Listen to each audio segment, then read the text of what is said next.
Oh, yes. Ah, thank you, The Hangover, for that little intro.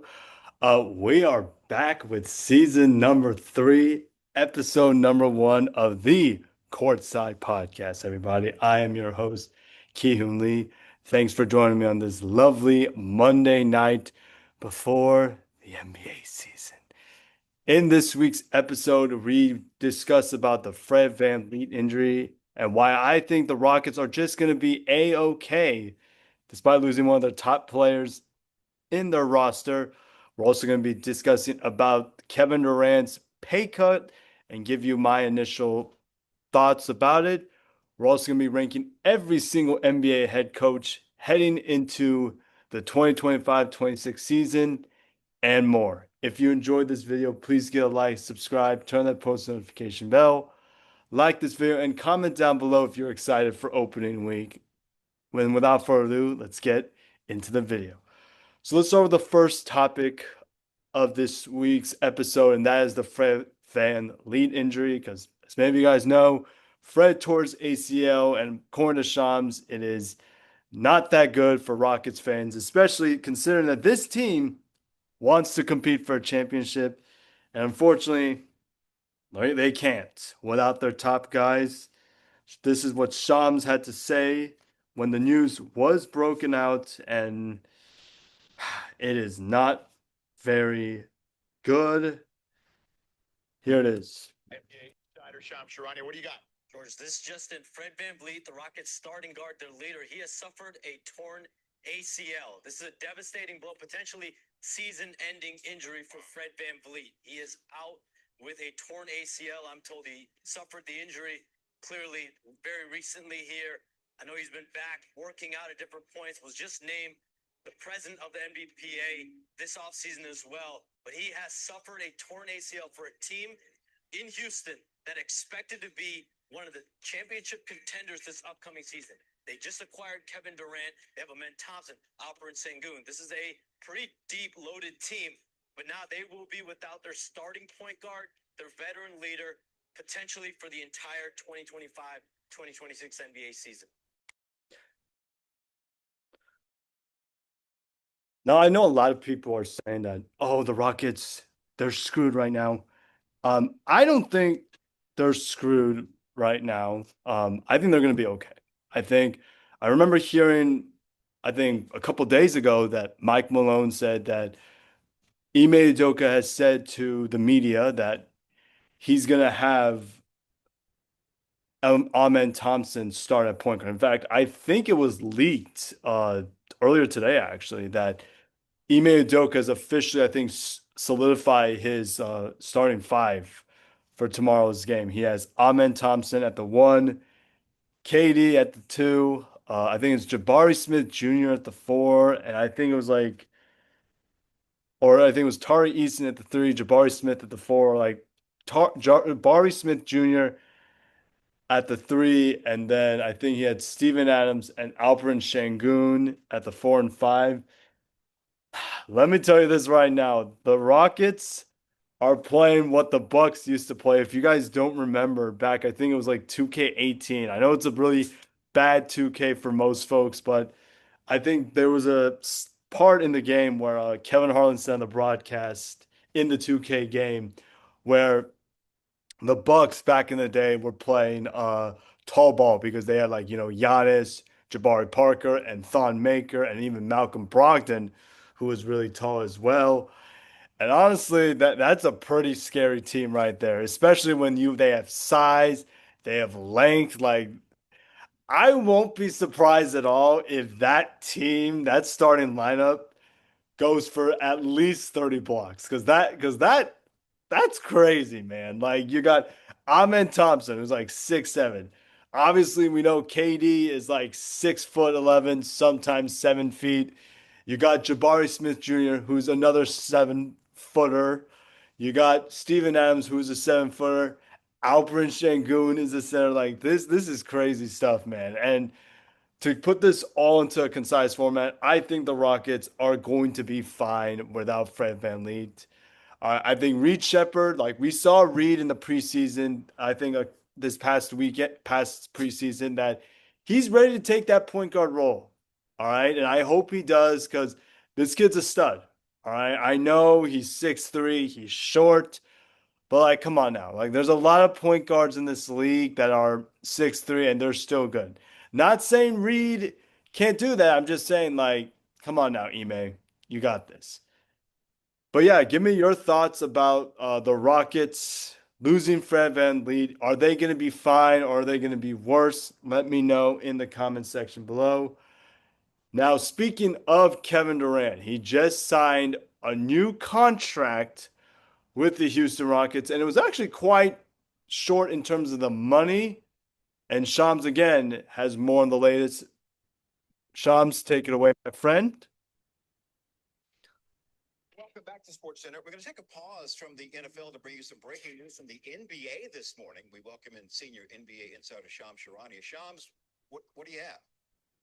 Jay, Kevin Durant has reached agreement on a 2-year, $90 million contract extension with the Houston Rockets. So he now has a total of 3 years and about $145 million on his Rockets deal.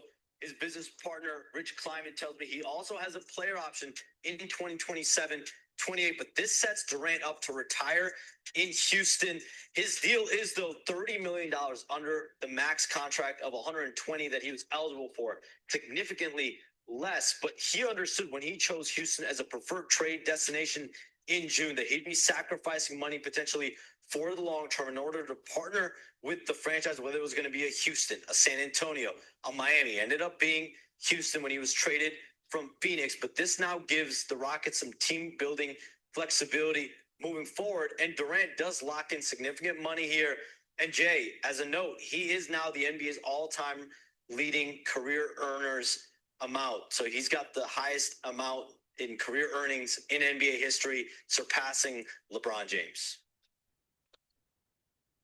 There you have it, folks. Honestly, that is kind of shocking to say, because like all I heard this offseason was that they weren't gonna pay him because KD is 37 years old, and I've been told that he's part one of the puzzle, but it's good that he got paid. I'm surprised that he took a pay cut because no offense to KD, and you guys know KD's my guy. He's one of my favorite players in the NBA. I didn't know if he would take it, but he wants to be a team player, like Sham said, and honestly, good for him. All right. So, what are you guys' thoughts on the KD extension? Let me know in the comments section below.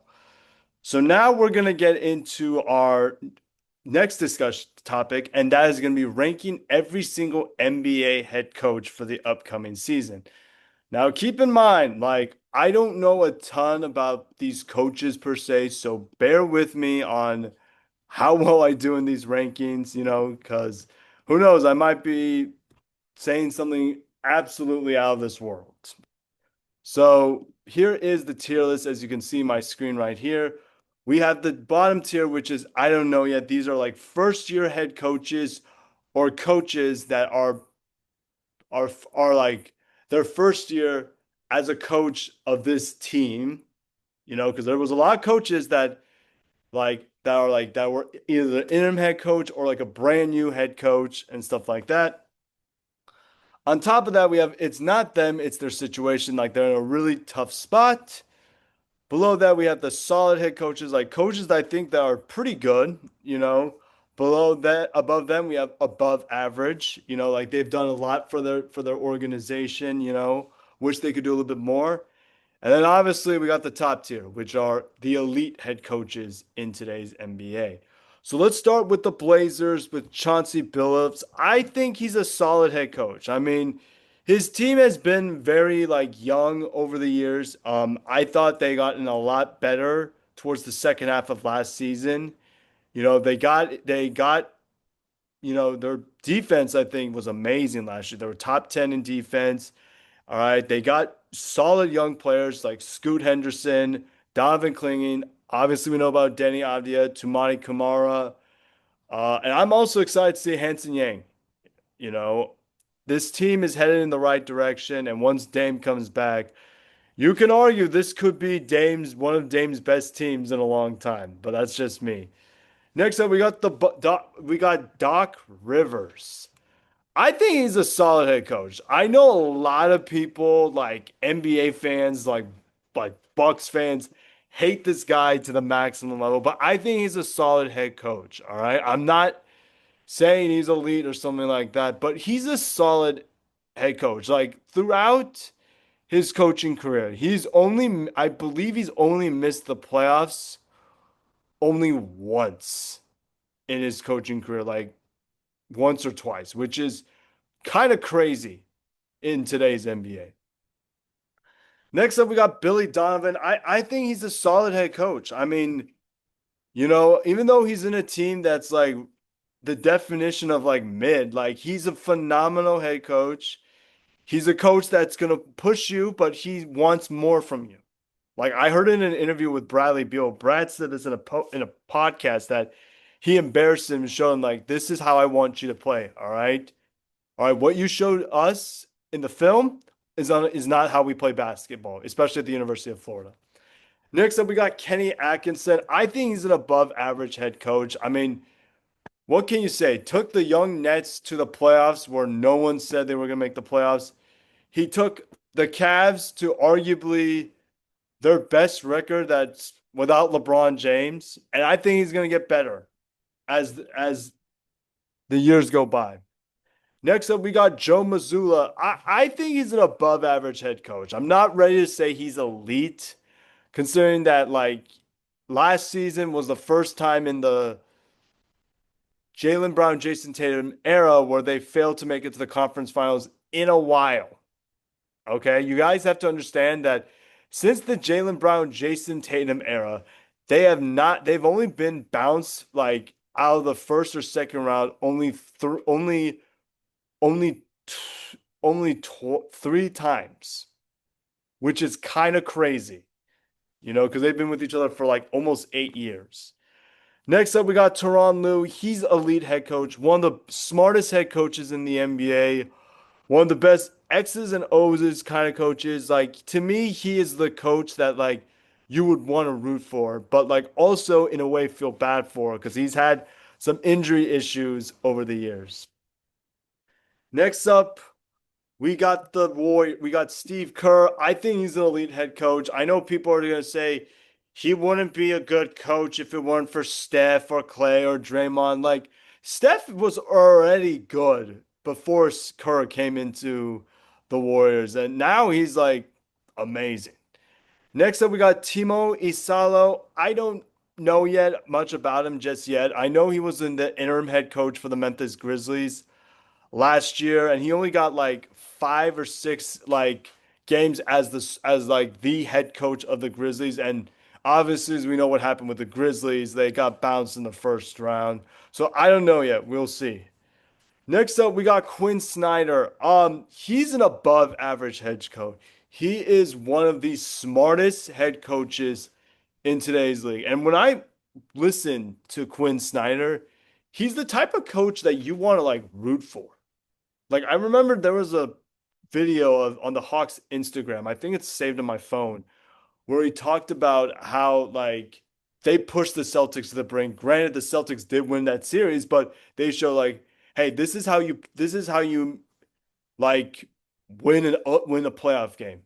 All right, this is how you push teams to the brink, and he has done a really good job with this Hawks team, despite not making the playoffs the past few years. Next up, we got Eric Spoelstra. I mean, elite. I think, in my opinion, one of the best like stories in terms of like coaching. Like, because people may not know this about Spo. This guy was a video coordinator when he first joined the Miami Heat program, and now he's like a USA head coach. He's a three-time NBA champion. Like this guy is one of my favorite coaches in the league today. Next up, we got Charles Lee. It's not him, it's his situation. It's just when you are with a team that has looked not that impressive, like the Charlotte Hornets, and I'm not saying this to throw any Hornets fans under the bus here, but that's it's hard. All right, that's all I gotta say. It's really hard. Next up, we got the Utah Jazz and Will Hardy. It's not him, it's his situation. Like with Charles Lee, like this team has like so many good pieces on their team. Laurie Markkinen, Walker Kessler, Keontae George. Who else am I missing? Ace Bailey's now on the team. Like Taylor, like this team is so young. And I feel like this team is just I feel like I don't know, it's just really hard to grade a team that like hasn't, gotten better since trading Donovan Mitchell and like Rudy Gobert. Next up, we got Doug Christie, and I believe he got more like coaching time than any of these interim coaches that we're about to get to. I still don't know yet. Right now, this Kings right now are in a mess. And I'm gonna get into this in my later segment. I don't know where to rank this team heading into this year. All right. Next up, we got Mike Brown. I don't know yet. I think he's a great head coach. All right, but I need to see him with the Knicks. And as you guys know, New York, they want to win a championship. And as we know, the New York market, like the New York personalities, it's sort of like the Cowboys in the aspect of if they don't win a championship, all hell breaks loose for this team. Next up, we got JJ Redick. I think he's a solid head coach. All right. I know my Uncle Tony's going to hate me for ranking him this low, but look, he hasn't won a playoff series, but he has shown that he knows how to be able to use these guys at their full potential. Like before the trade, he knew how to use Anthony Davis. And I'm not saying Darvin Ham did not know how to use Anthony Davis, but JJ knew, like, okay, Anthony Davis is our guy. And I know we got traded, but in the beginning part, he's our guy. All right. All right. If you want to shut down someone, try shutting down AD. All right. Or try and shutting down LeBron and make AD work. Next up, we got Jamal Mosley. He's a solid head coach in our league today. I mean, he's done like a wonderful job for this Magic team. I mean, he's taken them to the playoffs the last few years. Unfortunately, they haven't won a playoff series just yet, but come time, they will win a playoff series. Next up, we got Jason Kidd. He's an above average head coach. I have the utmost respect for Jason Kidd. This guy is a coach that he wants the best out of your players. All right. And whenever I watch him, like in his press conference, usually, like or in interviews, he usually, like, he reminds me of like a play of like when he was playing back in the day. Next up, we got Jordy Fernandez. It's not him, it's his like situation. I mean, when you're on a team that, that is kind of like, I don't know, has not like done well over the past couple of years. Granted, like this team like was very young, but it's tough, for the Nets. But it's not him, it's his situation. Next up, we got David Allen. I don't know yet either. Like these, like with Timo Isalo, like with Doug Christie, I haven't seen David Allen like for a full season. Okay. All right. Now I will say he has impressed me last year in the postseason. Now I know they lost to who was it, OKC, but he pushed OKC to the brink, and his stars they were just tired, man. They were just tired. Next up, we got Mark Dagnall. I think he's an above average head coach. He has done a wonderful job for the OKC Thunder. Like, obviously winning the chip last summer. All right. The 1 seed the year before. Like, he's taking this Thunder team to the right direction, even though I hate some of their players. Next up, we got Rick Carlisle. I might be called crazy for saying this. He's an elite head coach. What this man has done with this Pacers team during I think this is his second stint with the Pacers, is remarkable. Like the fact that I think it was like his second and third year with the Pacers in his second stint, he took them to the Eastern Conference Finals. The East, and then later last season to the finals, where no one picked them to come out of the East. That is impressive right there. Next up, we got Willie Green. It's not him, it's his situation. I mean, the Pelicans right now are in that weird, like, are they going to be good or are they going to be bad? We just don't know yet, you know? Next up, we got JB Bickerstaff. He's an above average coach. To me, he is probably one of the most underrated coaches in our league today. I mean, I actually, believe it or not, I actually had a talk with one of my friends when he was coaching the Cavs. This man should have won Coach of the Year. That 21-22 season. Like, he made that Cavs team very feisty. Now, I know they didn't make the playoffs, and Monty Williams ended up winning it, but like, I think that Coach of the Year should go to a coach that took a certain team with no expectations and rise them to like wherever they are. Like if they like, all right. Next up, we got I think the coach is Darko Milicic or something like that. It's not him. It's his situation. I mean, when you look at this Raptors team, you look, oh, this team is pretty good. This team is pretty good. Except the problem is with this team is that we don't know if this team is going to, like, I've been hearing that this team is like a feisty team for the playoffs. And right now, I don't see that with this team. Like, they have a bunch of young guys: Grady Dick, Emmanuel Quickly, RJ Barrett, Jakob Poeltl, Scotty Barnes. But is that team ready to go up against a team like the Knicks, the Cavs, the Heat? I don't know yet. Next up, we got Ime Udoka. He's an above average head coach. He has done a lot of great things for the Rockets. And even when he was on the Celtics, like, no, if you would have told me, except for Celtics fans, if you would have told me, Kyun, I am willing to bet you $100 that Ime Udoka will take the Celtics to the NBA Finals next. I think it was a regular NBA season next spring. All right. And I want, all right, I would look at you crazy, but he did that. He took the Rockets to the number 2 seed, and that's despite having a player that isn't like, wow, they're gonna terrify us. Now he's got one of the best scorers in the league in Kevin frickin' Durant. Imagine what he can do with that team with an elite score like that. Rockets are gonna be annoying as hell to play against. Next up, we got Nick Nurse. He's an above average head coach. Like, do you know that last, like, yeah, Nick Nurse, I think he has done a wonderful job for the 76ers. And even when he was on the Raptors, like taking them to their first title, where again, no one said they were going to make it to the title, is pretty remarkable. All right. And I think he's going to come back this year with a lot of like vengeance.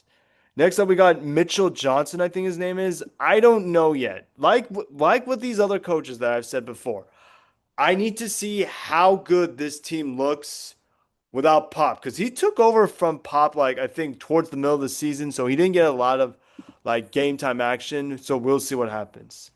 Next up, we got Jordan Ott. I mean, don't know yet, because this team right now is like good, but they're also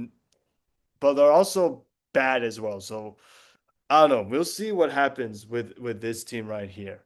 Next up, we got Brian Keefe. It's not him, it's his situation. I mean, when you're coaching, when you took over, I think he took over what in 2024. When you take over a team like midway point in the first year, and then obviously coach one of the worst teams last year record wise, and not get the first overall pick, which by the way, I still think it's rigged.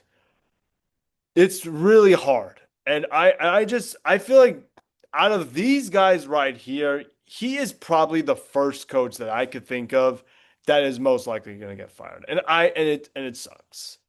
And finally, we got Chris Finch. He's an above average head coach. I mean, what he's done with the Timberwolves, especially after Anthony Edwards' rookie year, is amazing. Like, he has taken this team to 2 conference finals in back-to-back years. That is crazy, you know? But yeah, those are my official ranking every single head coach for this upcoming season. What are your guys' thoughts? Let me know in the comments section below. So now we're going to get into our final rankings for every single NBA team for this upcoming 25-26 season. Keep in mind, I didn't watch a ton of preseason. I just checked the score, so if I say something off or I say something that's way too nice for your team, just bear with me. All right, so let's start. So we have the tiers. We have they could win it all. I mean, I think they could win it all. Then we have they will make it all the way, but they will fall short. Like they will make a finals appearance, but they will fall short. Then we have they can win a playoff series or two, which is mean they're gonna be good, but I don't think they're gonna go all the way. Then we have it depends on the matchup. I mean, there are certain teams that they match up well with that you know, self-explanatory. Next up, we got the teams that I think are solid, like they're good, but they're not great. They're just middle of the pack. Then we have bad, but they're not going to be good. Bad, but I think they're going to be good. So like they're going to be like in the 11, 12, 13 range in their standings. And then of course we have tanking. So let's start with the Bucks. I think they can win a playoff series or two. All right, assuming Giannis stays. If Giannis stays, then yes, I think this team can win a playoff series or two. It's that I don't even know what to make of this team. This team right now is like probably the most confusing team heading into this year. There's a lot of pressure on this team, and I feel like if things go south, it's gonna get ugly real fast. Next up, we got the Brooklyn Nets tanking. I mean, this team is not that very good, and that's me saying it lightly. Um, and I feel like they're gonna be in the top three, top four NBA, like in the NBA draft lottery come spring. Next up, we got the Knicks.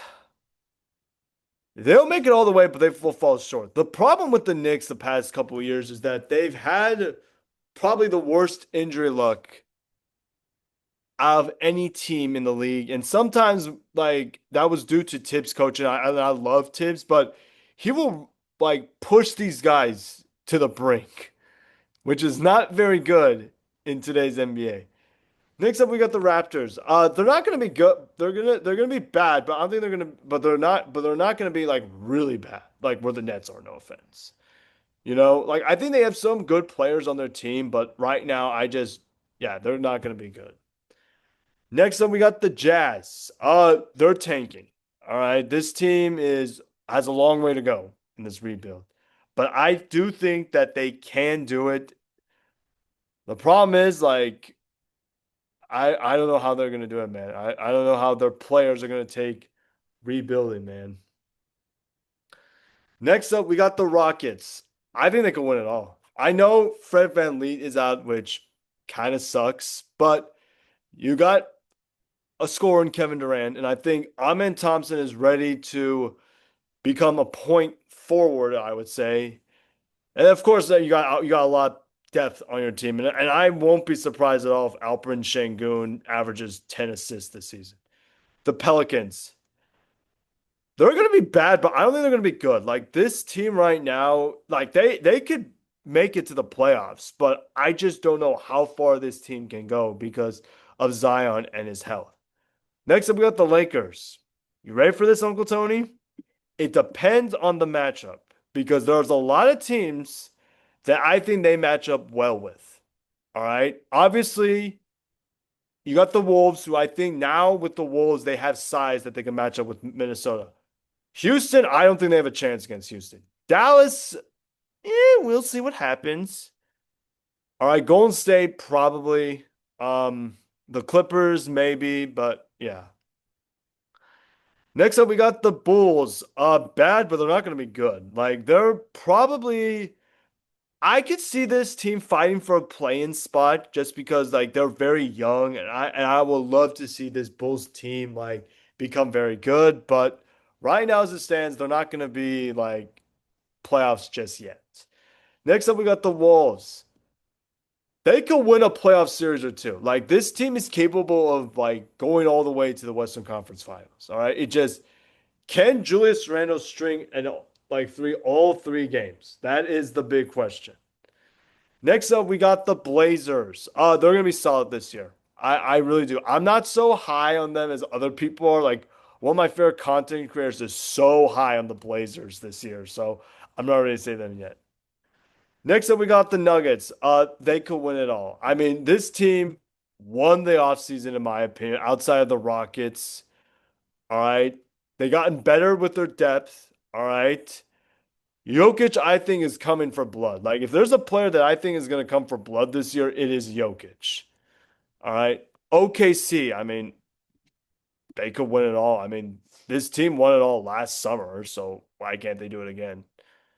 Next up, we got the Grizzlies. I think this team's going to be solid. They're going to be okay. I don't think they're going to be good, but like, they're going to be solid.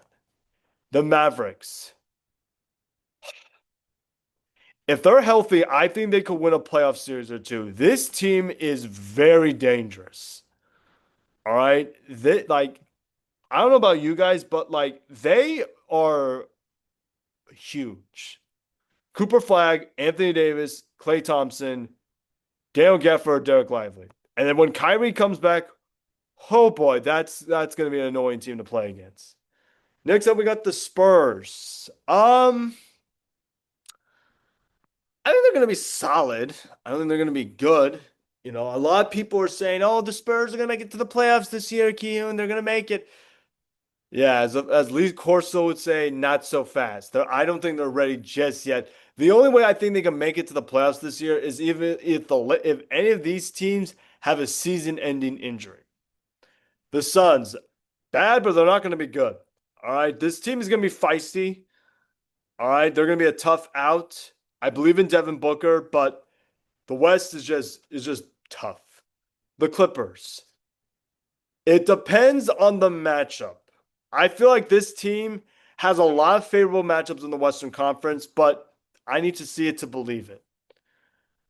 Next up, we got the Warriors. They could win a playoff series or two. This team is very dangerous. This team might be my dark horse to win it all this next season. Pistons. It depends on who they play. Like this team made it to the playoffs last spring. People forget. But they also got bounced in the first round. So we'll see what happens. We'll see what happens. Kings, they're going to be bad. I don't think they're going to be as bad as like the Nets or the Jazz, but I don't this team is just terrible. Next up, we got the Cavs. They will win. They will make it all the way, but they will fall short. This team is still young. Okay. I think this team is like a year or two away from actually winning a championship, you know. And I think Donovan Mitchell is going to raise that Larry O'Brien trophy, but not just yet. Speaking of which, the Celtics. This is assuming Jason Tatum comes back because I think he is going to come back this season. I I know this is going to sound crazy. They could win it all. All right. I think this team, despite losing a lot of key pieces, they lost a lot. But I actually no, I'm going to say they'll make it all the way, but they'll fall short. This team right now, in my opinion, is very good. All right. Obviously, they don't have Drew Holiday anymore, which is sucks, and they don't have Al Horford. But I think this team is going to be just fine. And I think if Jason Tatum comes back, there's a possible chance they could upset anyone. Next up, we got the Sixers. If they're healthy, I think they could win a playoff series or two. The problem is their health. All right. There are obviously a lot of injuries with their star players, Joel Embiid, Paul George, Jared McCain. But if they could stay healthy, they could win a playoff series or two. Hornets, bad, but they're not gonna be good either. They're just gonna be like they're gonna be the kings of the East. They're gonna be just like I mean not the Kings, the Suns. They're gonna finish 11 to 12. They're gonna be good. They're not gonna be good. Wizards, I mean, they're gonna tank. Magic, this one's a tough one. I would say it depends on the matchup because they have size. They have a lot of size. I think offensively they could match up well with certain teams. They've always had a good defensive team. All right, but right now I'm gonna say it depends on the matchup. The Miami Heat. Again, it depends on the matchup. This team is they're gonna push you to the brink. All right. This is what Miami does. They will push you to the brink to the point where you just can't handle it. Next up, we got the Hawks. They could win a playoff series or two, barring health, and, I think this is Trae Young's best team. And finally, we got the Pacers. Oh my God, I feel so bad for this team. I will say they could win a playoff series or two, just because I believe in Pascal Siakam. So that is all for my way too early NBA power rankings. Where do you agree and where do you disagree with? So now we're going to go with rapid fire with our NBA opening night picks for this week. Starting with the Rockets and the Thunder, I'm going to take the Rockets and the upset here. I think KD is going to come with a lot of vengeance on his side. Give me the Rockets. Warriors, Lakers. I'm going to take the Warriors here. No LeBron, which is a huge blow. Self-explanatory. Cavs and the Knicks. This is going to be an electric game to watch. I am going to take the Cavs to win this game, though. I think they're going to start off hot. The Knicks, still think they need to work some things out, but I will take the Cavs. Spurs and the Mavs. This, to me, is America's game of the week right here. Wemby versus Cooper, part one. I'm going to take the Spurs. I think Cooper's going to have a good game, but I think Wemby is coming for like hell this year. Next up, we got the Thunder and the Pacers. I'm going to take the Thunder here. Pacers are going to keep it close, though. Nuggets, Warriors. I'll take the Nuggets. I'll take the Nuggets here. Celtics and the Knicks. I have to take the Knicks here. I can't envision the Knicks going 0-2 with this group. And then finally the Timberwolves and the Lakers. I am going to take the Timberwolves. So yeah. Those are my NBA picks for opening week. So what are your guys' thoughts on this week's episode of the Courtside Podcast, season number 3? Because I enjoy making these videos. If you did, please give a like, subscribe, turn that post notification bell. Hopefully I can get a month of Mayhem video out this week. I've been super busy these past couple days, but there's been 3 idiots videos that I have to react to. So hopefully I can get those done and my recording stuff works this week. I'm going to try it out this week and see what happens. But with that being said, have a fantastic rest of your Monday. You're actually going to see this on Tuesday because I'm going to upload this on Tuesday. But have a safe and blessed week. I'll see you guys next time. I'm out. Peace.